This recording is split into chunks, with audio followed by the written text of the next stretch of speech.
Santorini's pristine white walls exist for survival. It is the most photographed color palette in the Mediterranean, a whole island of white cubes spilling down a black volcanic cliff, punctuated by bright blue. Visitors often assume this is a stylistic choice, a patriotic nod to the Greek flag, or a way to attract tourists to the island. Look closer, and the logic of style falls away. These structures are active, functional responses to hostile forces. This famous landscape functions as a survival machine, engineered to keep its inhabitants alive. The white surface on these walls is slaked lime, a material distinct from standard paint. Lime is mildly caustic. When brushed over a surface, it acts as a disinfectant, killing bacteria and microbes that come into contact with it. In the late 1930s, Greece faced severe outbreaks of cholera and other infectious diseases. To halt the epidemics, dictator Ioannis Metaxas issued a mandate in 1938. Every house on every island had to be coated in this chemical wash. Lime was the only disinfectant the country could afford. Even the poorest households could source it to treat their walls.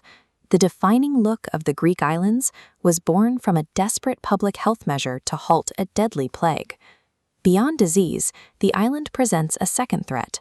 Santorini is a treeless volcanic rock where the sun beats down relentlessly until evening. The native volcanic stone is dark. Exposed to the sun, it acts like an oven, absorbing solar energy and pushing extreme heat into living spaces. The lime wash reverses this process. While the dark stone absorbs the radiation, the white surface reflects it away, lowering the surface temperature. With the wash shielded, the room behind it stays markedly cooler. If you enjoy analyzing the invisible logic of architecture, subscribe to How the World Builds. The medical mandate provided a secondary benefit: free passive cooling. This necessity eventually evolved into a permanent architectural tradition. Beneath the white coating, the structural bones followed a strict logic for centuries. These cubic forms are carved directly into the terraced hillside for protection.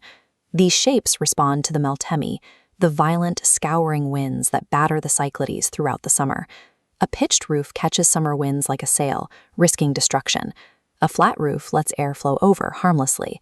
Thick walls provide thermal mass, capturing nighttime cold to resist the day's heat. By clustering the cubes tightly together and sharing walls, the community reduces the total surface area exposed to the sun and wind. Even the blue domes have a practical origin. Historically, that blue was a cheap cleaning pigment stirred directly into the lime wash. The village is an ancient armor.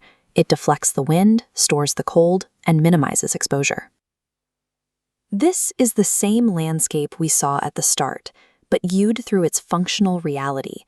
These are ancient shapes carved by wind, wearing a chemical skin ordered by a government to stop a plague.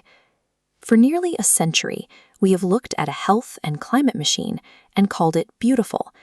Aesthetic beauty here is a byproduct. Every detail of the island's famous look serves a specific mechanism of survival.